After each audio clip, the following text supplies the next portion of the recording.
খবর দিন ভরে শুরুতেই যে খবরের দিকে নজর রাখতেই হবে, সঙ্গীত শিল্পী লগ্নজিতাকে হেনস্থা, গ্রেফতার করা হয়েছে অভিযুক্ত আয়োজক স্কুলের মালিক মেহবুব মল্লিককে। পূর্ব মেদিনীপুরের ভগবানপুরের ঘটনা। সেকুলার গান গাইতে হবে লগ্নজিতাকে স্কুলে অনুষ্ঠানের সময় স্টেজে চড়াও আয়োজক, আর সেই আয়োজককে ইতিমধ্যেই গ্রেফতার করেছে পুলিশ। গ্রেফতার করা হয়েছে অভিযুক্ত আয়োজক মেহবুব মল্লিককে।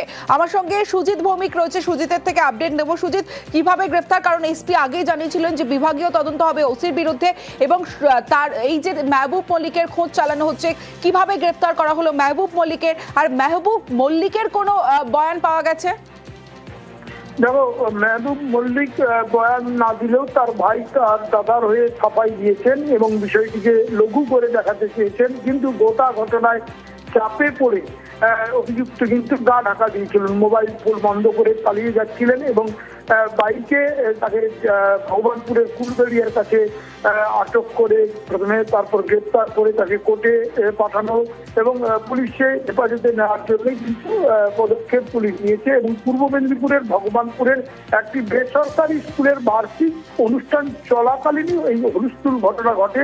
স্কুলের কাছেই মঞ্চ বাঁধা হয়েছিল অনুষ্ঠানে, সেখানে গান গাইছিলেন লগ্নজিতা চক্রবর্তী।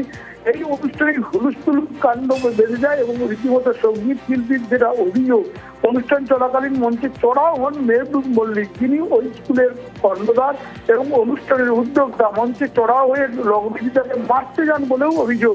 কয়েকজন মিলে তাকে ধরে পেলেন। স্টেজ থেকে নামানোর সময় তিনি গান গাওয়া নিয়ে বেশ কিছু দাবি করেন। এই যে দাবি, সেই দাবি রীতিমতো বিতর্কিত কথা এবং যা নিয়ে শোরগোল পড়ে যায়, উত্তেজনার সৃষ্টি হয় এবং সেখান থেকে থানায় চলে যান, অনুষ্ঠান ছেড়ে বেরিয়ে যান লগ্নজিতা।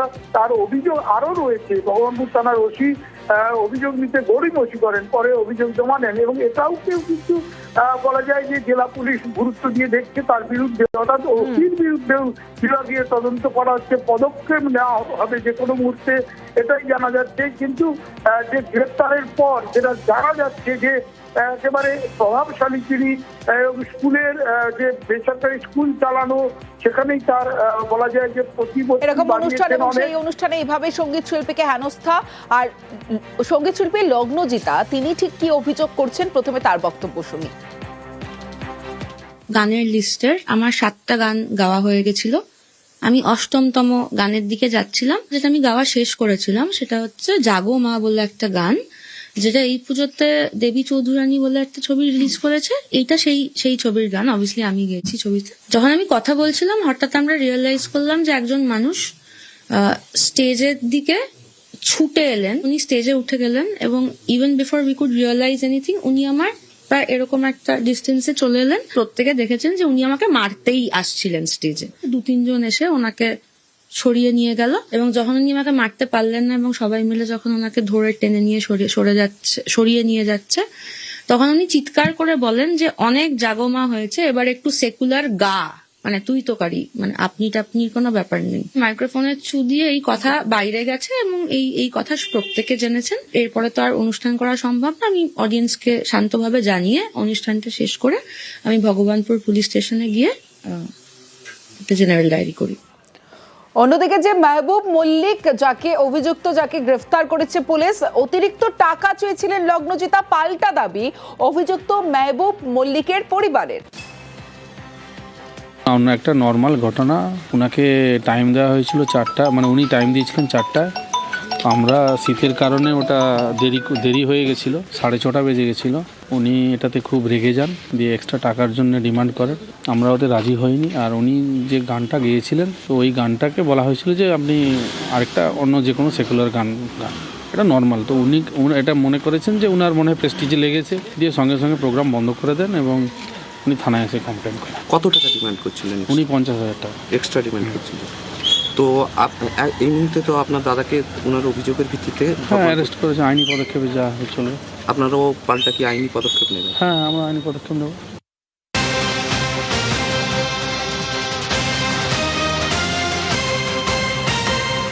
সঙ্গীত শিল্পী লগ্নজিতাকে হেনস্থা, ভগবানপুর থানায় অভিযোগ নিতে গড়িমসি। ওসির বিরুদ্ধে বিভাগীয় তদন্তের নির্দেশ পূর্ব মেদিনীপুরের পুলিশ সুপারের। হেনস্থায় অভিযুক্ত মেহবুব মল্লিককে ইতিমধ্যে গ্রেফতার করেছে পুলিশ। পুলিশ সহযোগিতা করছে এমনটা দাবি করেছেন সঙ্গীত শিল্পী লগ্নজিতা। আমরা প্রাথমিক তদন্তে যেটুকু পেয়েছি তাতে ওই যে মেহবুব মল্লিক বলে যে আছে, ও যেভাবে ইন্টারাপ্ট করে বা শিল্পীর সঙ্গেও আমরা যখন থেকে জেনেছি তখন থেকে ওনার সঙ্গে আমরা যোগাযোগ করেছি, যেভাবে উনি ইন্টারাপ্ট করেছেন এবং যেভাবে মারমুখী হয়ে উঠেছিলেন সেটাকে আমরা ডেফিনেটলি কগনিজেন্সে নিয়ে ওকে অ্যারেস্ট করেছি। তারপরে আমরা ওটা কোর্টের কাছে ফরওয়ার্ড করে আমরা কাস্টাডিতে নেব, প্রেয়ার থাকবে আমাদের রিমান্ডে, এবং আরও যা আছে পুরো যে ঘটনার সমস্ত অ্যাসপেক্টগুলো আমরা তদন্তে আমরা আনার্থ করার চেষ্টা করব। থানার তরফেও ইনিশিয়ালি যেটুকু আমাদের কথা বলে মনে হয়েছিল যে ওনার শিল্পীর তরফে ওনার মনে হয়েছিল যে it could have been handle in a better way. So আমরা এসডিপিও লেভেলে অফিসারকে দিয়ে আমরা ওসির এগেনস্টেও একটা ডিপার্টমেন্টাল এনকোয়ারি আমরা ইনিশিয়েট করেছি। যেরকম ফাইন্ডিংস থাকবে সেই অনুযায়ী আমরা স্টেপ নেবো। We want to make sure যে the faith that she has reposed in us, উনি পুলিশের উপর আস্থা রেখেছেন, we are not going to let her down. এটা যাতে আর না হয়, এবং শুধু আমি কেন, আমার মতো তো এরকম কত মানুষ আছেন যারা অনুষ্ঠান করতে যান মফস্বলে, সেটা যাতে আর না হয়। কেউ কারুর যেন এই সাহস না হয়, কারুর, উনি স্কুলের ওনার যদি নাও হতেন, কারুর সাহস হতে পারে না স্টেজে উঠে আর্টিস্টকে মারার।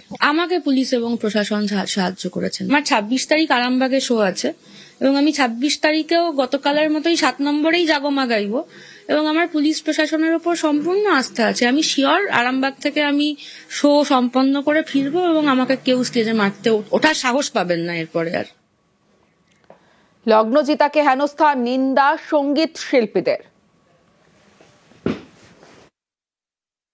কোনো সংস্কৃতির মনস্ক মানুষ যেই হন না কেন, তিনি তার জাত ধর্ম যাই হোক, তার এই ধরনের কথা বলা ঠিক না। যিনি বা যে বলেছেন, আমার মনে হয় সেটা একটা বিচ্ছিন্ন ঘটনা, এটা হয়তো সেই লোকটার ব্যক্তিগত সমস্যা। সুতরাং এটা নিয়ে খুব একটা বিচলিত হওয়ার কিছু নেই। যিনি বলেছেন এটা ব্যক্তিগতভাবে তার অন্যায়। যে শিল্পী গান করেছেন, আমাদের অত্যন্ত প্রিয় একজন শিল্পী, সে তার গানটি রেন্ডার করেছে। তাতে যদি একজন কারোর ব্যক্তিগত প্রবলেম হয়, সেটা নিয়ে খুব একটা মাথা ঘামানোর দরকার আছে বলে আমার মনে হয় না।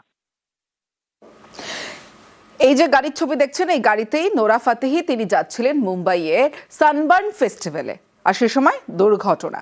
মুম্বাইয়ে দুর্ঘটনায় নোরা ফাতেহির গাড়ি। সানবার্ন ফেস্টিভ্যালে যাওয়ার সময় বিপত্তি, অভিনেতার গাড়িতে ধাক্কা মত্ত চালকের। তারপর কি হলো, কেমন আছেন নোরা ফাতেহি জানবো। আমার সঙ্গে মানুষ রয়েছে। মানুষ, হ্যাঁ দেখো তমসু, তুমি যেমনটা বলছিলে ঠিক সেরকমই, যে গতকাল ঠিক তার নির্ধারিত সময় নোরা ফাতেহি কিন্তু সানবার্ন ফেস্টিভ্যালে যাচ্ছিলেন। সেই সময় তার গাড়িতে আরেকটা গাড়ি এসে ধাক্কা মারে, এবং বলা হচ্ছে যে সেই গাড়ির চালক মদ্যপ অবস্থায় ছিল এবং নিয়ন্ত্রণ হারিয়ে নোরার গাড়িতে ধাক্কা মারে, এবং তখন নোরা ফাতেহির কিন্তু সামান্য চোট লাগে, তার মাথায় চোট লাগে, এবং তিনি মানসিকভাবে অত্যন্ত বিধ্বস্ত হয়ে পড়েন। তবু আগেও যেমন বলেছি যে নোরা জানিয়েছেন, তার টিম জানিয়েছে যে পেশাদারিত্বর কথা মাথায় রেখে তারা কিন্তু সেই অনুষ্ঠানে যান। সানবার্ন ফেস্টিভ্যালে নোরা ফাতেহি পারফর্ম করেন, এবং তারপর তাকে হাসপাতালে নিয়ে যায় চিকিৎসার জন্য, এবং তার চিকিৎসার পর কিন্তু তাকে ছেড়ে দেওয়া হয়েছে, কারণ কোনো অভ্যন্তরীণ বা ইন্টারনাল কোনো রক্তক্ষরণ হয়নি বলে জানা গিয়েছে। তাই তিনি এই মুহূর্তে সুস্থ রয়েছেন। ডাক্তার বলেছেন তাকে বিশ্রাম নিতে হবে, এবং তার এই মুহূর্তে অবস্থা স্থিতিশীল বলা যেতে পারে।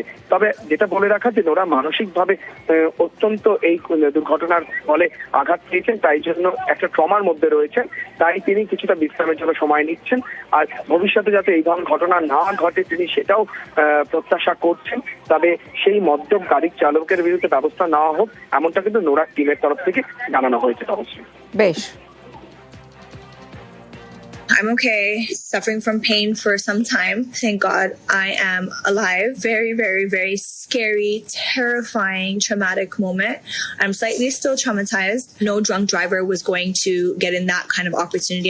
Don't drink and drive. Like, it's stop it. Like, don't even think about it. Don't. 3 p.m. in the afternoon, person that, smashed his car into me, ran over a couple of other people, and multiple people were injured. Osman হাদি খুনে অগ্নিগর্ভ বাংলাদেশ। বাংলাদেশের সংসদ ভবনে উন্মত্ত জনতা, barricade ভেঙে সংসদ ভবনে তাণ্ডব। আর সেই ছবি আপনাদের দেখাচ্ছি, যেখানে বাংলাদেশের সংসদ ভবনে উন্মত্ত জনতা। ওসমান হাদি খুনে অগ্নিগর্ভ বাংলাদেশ। পরিস্থিতি আরো আপডেট দেবে রওনাক রয়েছে আমার সঙ্গে। রওনাক, দেখো, এই ওসমান হাদির জানাজা ছিল এবং সেই জানাজা শেষ হওয়ার পরই একদল উত্তপ্ত জনতা আবারও সংসদ ভবনে প্রবেশ করে। পুলিশের ব্যারিকেড করা ছিল, সেই ব্যারিকেড ভেঙে তারা সংসদ ভবনের ভেতরে প্রবেশ করে এবং আবারও ভাঙচুর চালায়। এর আগেও আমরা দেখেছিলাম একাধিকবার এই সংসদ ভবনের উপর আক্রমণ করা হয় এবং সেই চিত্র আবারও দেখা গেল। তাদের যে যুবনেতা ওসমান হাদি, তার মৃত্যুর পর থেকে দফায় দফায় ঢাকা, চট্টগ্রাম, খুলনা সহ বিভিন্ন জায়গায় এরকম ধরনের অগ্নিগর্ভ পরিস্থিতি তৈরি হচ্ছে এবং সেই চিত্র দেখা গেল যখন তার জানাজা ছিল। তারপরই হাজারে হাজারে মানুষ হঠাৎই সংসদ ভবন মুখী হয় এবং সেখানে পুলিশের তরফ থেকে ব্যারিকেড করে রাখা হয়েছিল, সেই ব্যারিকেড ভেঙে ভেতরে ঢুকে যায় এবং সেখানে গিয়ে আবারও ভাঙচুর চালানো হয়। অর্থাৎ বাংলাদেশের যে পরিস্থিতি, দফায় দফায় বিভিন্ন জায়গায় উত্তেজনা ছড়াচ্ছে, ভাঙচুর থেকে শুরু করে আগুন ধরিয়ে দেওয়া হচ্ছে। গোটা বিষয়টি নিয়ে কিন্তু ইতিমধ্যে বিশ্বের রাজনীতিতে শোরগোল পড়েছে। বেশ।